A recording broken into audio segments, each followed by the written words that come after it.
John Calipari's new book, Players First, Coaching from the Inside Out, goes on sale tomorrow. His first national interview. Joining us here in New York City, Dan Patrick Show. Let's start at the national title game and either work our way back or forward from there. We got to talk about Dayton first. What are you talking about? I was very proud of my alma mater, Coach. Very proud. How about Archie Miller, what he's done with that thing? Unbelievable. Unbelievable. And you knew they were going to beat Ohio State. Yes, I did. Yes, I did. I didn't know. I knew they had the depth to be able to compete with anybody. I didn't know if they were good enough to beat some of these marquee schools. Like when they beat Syracuse, I went, uh-oh, now it's on. I'm going to tell you, honestly, because we had played against Florida 3 times and lost to them twice. Once they smashed us. I thought that Florida would and they didn't. They hung in there. They had their chances. Yeah. It was a 2-bucket game. Yeah. And they just couldn't make that one play to get over the hump. How much does it, like the exhaustion, hit you, not during the tournament, but when you're done as a coach? How exhausted, drained? Every coach out there when you're playing to the last weekend, you're on fumes. But for me, everybody talked about the post-game interview. Well, I'm being strong for the kids, and I'm going to take responsibility. The next morning, I woke up totally soaked and in true depth of depression that we had lost, because now it came back to me worrying about me. By the next afternoon, we get back. I'm on the phone with NBA teams for my players to figure out who's what, who's going where, who's staying. And it got off me again, and I felt better because I wasn't thinking about myself. But I'll be honest with you, you get sick because your body breaks down. You're fighting everything, and then all of a sudden it's like, whoosh. So I know every coach out there, when it ends, is exhausted. But true depression? Grieving, that grief of the pit of your stomach. But not crying. You're not emotional. I'm a man. I don't cry. Yeah, I did cry.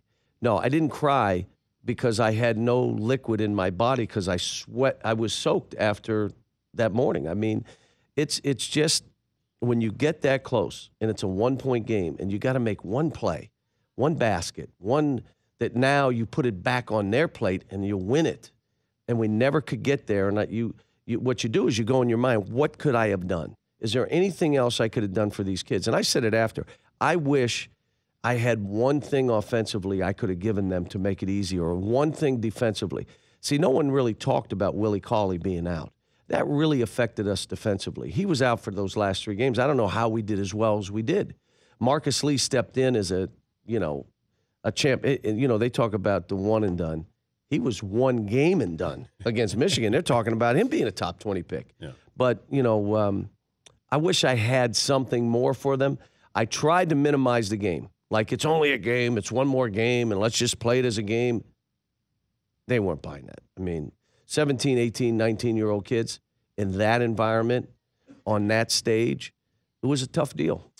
But you can have that enthusiasm that can help you as a coach. Did it hurt you, though, that they're just kids? You had Shabazz Napier as a senior. That difference between senior and freshman, did it show up in that last couple of minutes? It did, but let me say this. The reason we went as far as we did, they didn't know better.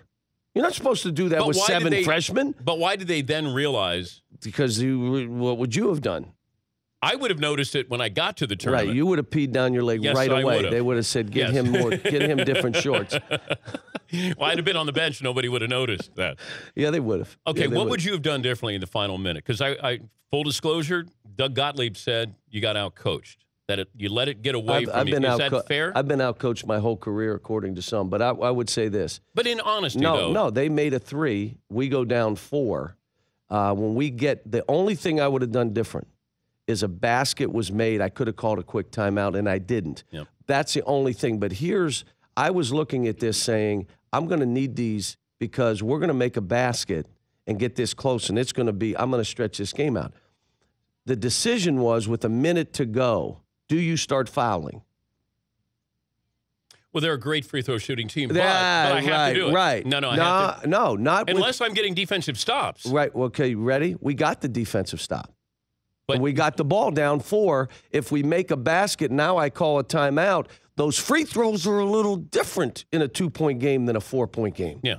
That's why I did what I did. So it did work. We did get the ball. But here's why it should have done something. We lost.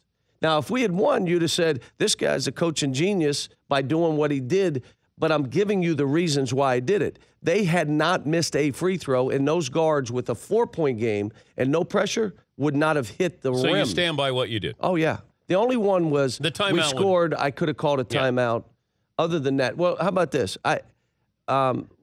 We win the national title. I was the greatest coach. When we were at Memphis and we lose, missing 5 of 6 free throws, and again, you know we missed 11 free throws in this game. It came down to a decision I made, and I don't mind that because you know why? I don't want it on the kids. Put it on me. Don't blame them. Make this about me. And some have fun doing that. But you embrace that you're not going to be liked. Why would you say that? Well, there are people who aren't going to like you. You don't like me? No, I do. But I know that I can ask you a question. You're going to be honest with me. People may not. People have an opinion of you. The people that I work for, the people that I represent, yeah. I can't worry about competitors. I can't worry about all the other schools. You can't worry about people that look and say, you know, this guy's beating our brains in and I hate him. Or I'm Italian, I hate him. Or he's outspoken, I hate him. I'm not worried about that. If someone meets you and spends time with you and they think you're a jerk, you're probably a jerk. But if they've never met you, they've never talked to you, I can't worry about that. But what does Jim Calhoun mean when he says during the tournament that you can be an ass? He can be? No, you. He can be. Yeah, I know Did he that. mean he can be? Did he say I can be? You can be. He said I can be. You can.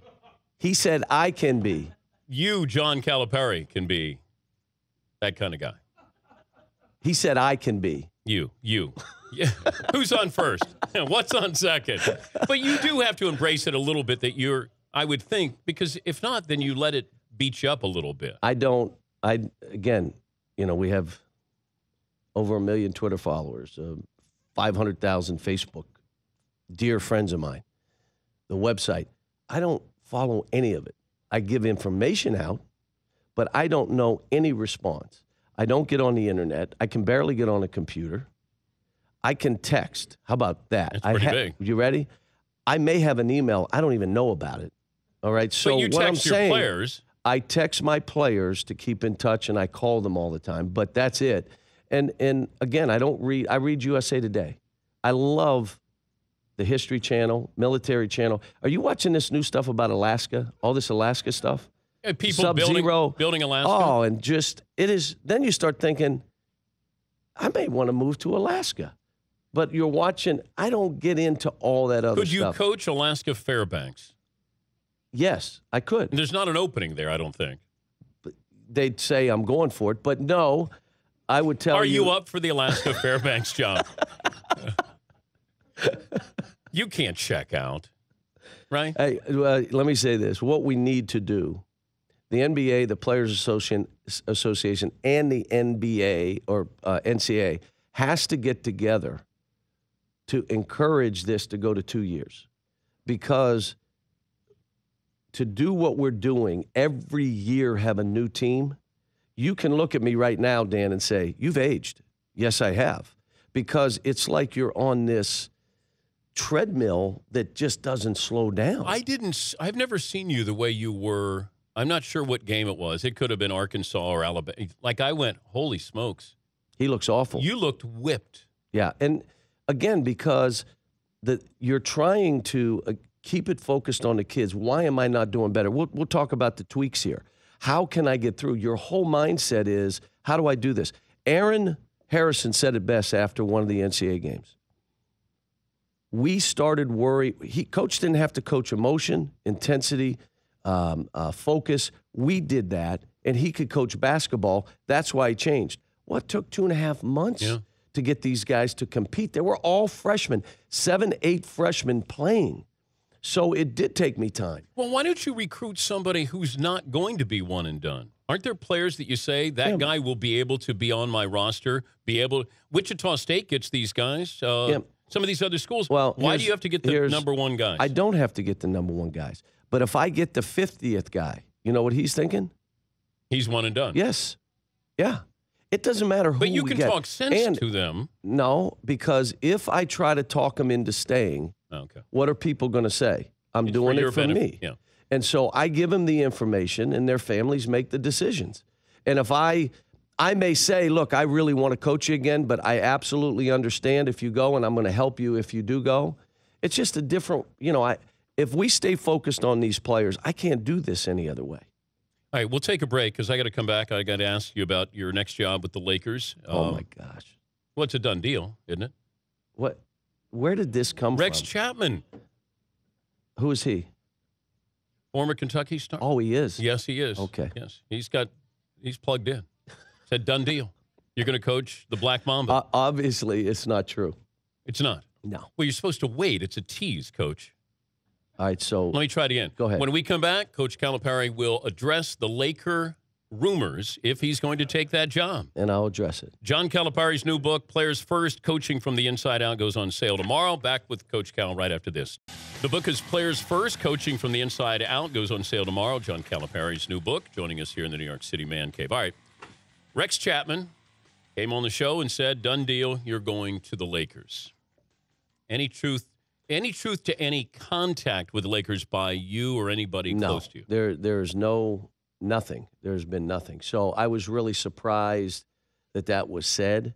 But I'm, every year I've coached, I'm going somewhere. We talked already. I'm going to, what was it? Fairbanks? Fairbanks. Yeah, that's my next job. But look, that's all part of being the coach at Kentucky. But that disappointed me in that, unless the Lakers told him, somebody from that organization said, he's our next coach and we're going to go after him, which I know wasn't done. They had a coach. We had a coach. We're getting ready for a championship game. But I accept it. I mean, I'm not mad at Rex. It is what it is. We moved on. But it's complimentary in some ways to you. I know it can be a distraction, especially during the tournament. Yeah, I mean, obviously, I guess. But, the thing for me right now, let's keep coming back to how was it for these kids? Not what did I benefit from it. The benefit, because your team did well, you were mentioned. Can you imagine that? That's a great compliment. You're mentioned for the Laker job, not offered the job. You're not talking to them. They're not. So, would you want to be offered? The Laker job? Yeah. No, I'm good. Right now, here's what it is. We need to get this thing to 2 years.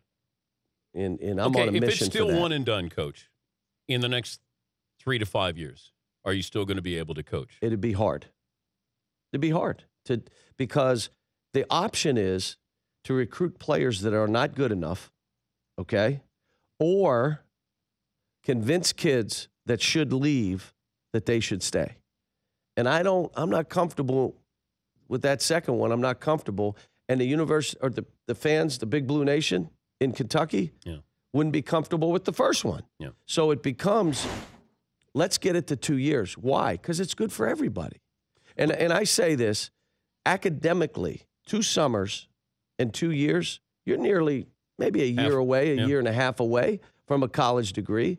You have kids now that know I have to prepare academically as ninth graders and sophomores and juniors because I'm about to stay in school 2 years.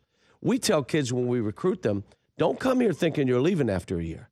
You come here with a plan. Minimum, you're staying 2. Now, Anthony Davis, John Wall, Michael Kidd, Brandon Knight, if something happens that you can leave after 2 or your first year, I'm not going to hold you back. But the one and done moniker is so negative. That's why we came up with succeed and proceed. It may take you a year, 2 years, 3 years to succeed so you can proceed. But what happened with the golfer? Jordan Spieth? He was one and done. Where's the outcry? How could he do that? Leave Texas after a year. But there are going to be guys who are successful. There's anomalies here. It's not, everybody come on into the NBA. Hold on now. All of my guys have had success. So when you're talking about, how's Anthony Davis and John Wall? The greatest thing about John Wall and DeMarcus Cousins, they signed max deals. The first thing they did, gave $1 million to charity. Pretty neat. While they're so young, they're going to be into buying watches, cars. They may have. But I do know they gave $1 million to charity, both of them. Yeah, Patrick Patterson right now is going to be a free agent. You're talking about Josh Harrelson. They're having success. Yeah, but these are the best players in high school basketball, Coach. No, Josh Harrelson was? Well, where did he come not. from? Yeah, he's not. Okay, so that one. Yeah. We'll forget about him. But how about everybody else is. How about the 20 that I bring up that were? Well, they were at your school. There were. How about? Did you even know who Eric Bledsoe was? No. There you go. So I'm naming names of guys that no one knew would leave after a year. But then I can bring up names that everybody knew. But they were developed. Like Daniel Orton. All right, so let me give you this name. Anthony Davis comes down with his family to visit. Our college president at the time is Dr. Todd. Meets with he and the family. What a great kid. This kid, he ends up leaving school with a 3.5 average. So all this stuff about none of them go to school is just a bunk that people try to create. Well, but that's anywhere, Coach. Yeah. It's not just Kentucky. But let me say this. The president said, I like this kid because he's going to have to be here a couple years. He's too skinny. So you don't know who's leaving and who's staying. Terrence Jones he was one and done. Well, he stayed 2 years. Look at him now in the NBA and how well he's doing. Yeah, he made a smart decision. Yeah, but a smart decision, any decision they make for themselves is a smart decision. And I'm fine with that if they want to go in as one and done. I have no problem with that. Or two, or three. I would love if they stayed because I think the product that they're going to be better, NBA be better, college bound. Everybody wins with that. Okay, what if they get hurt? What if they get hurt? I know, absolutely. I understand. What happens to that? How about their family's been in poverty their whole life? I understand that completely. Institutional poverty, where their entire existence, and this is the young man that's going to change the whole cycle and everything for their family going forward. But he stays in school, gets hurt, and never gets paid. I'm short on time. How many freshmen go pro at Kentucky this year? Yeah. Well, they're saying that. How many do you think? I don't know. I really don't know right now. So you have we had great conversations. They all have the information. I'm not going to meet with them 9 times. I'm not going to Here's a good one. I'll improve your free throw shooting if you stay. How about this one? This is another good one. You ready? I'll play you at another position that'll better prepare. I don't do any of that. This is tell me what you want to do so I can help you. Over, under 5 go pro. I just hope it's under that. I get to coach them another year. But how about this? I'd be ecstatic because, again, that would mean we'd have 25 players drafted in 5 years. That's so stupid, it's ridiculous. And 10 graduated. Can I throw that in? Yeah, you and can. We've had a 3.0 for 4 straight years. And we have the highest APR in the country. What the? You could have used me on your bench. I'd have brought the grade point up, and I would have helped you at the free throw line. You would have peed down your leg. I would have. Good luck with the book, Coach. And good luck with the Lakers. We appreciate you stopping. What? What? Are we still on? Players first, coaching from the inside out.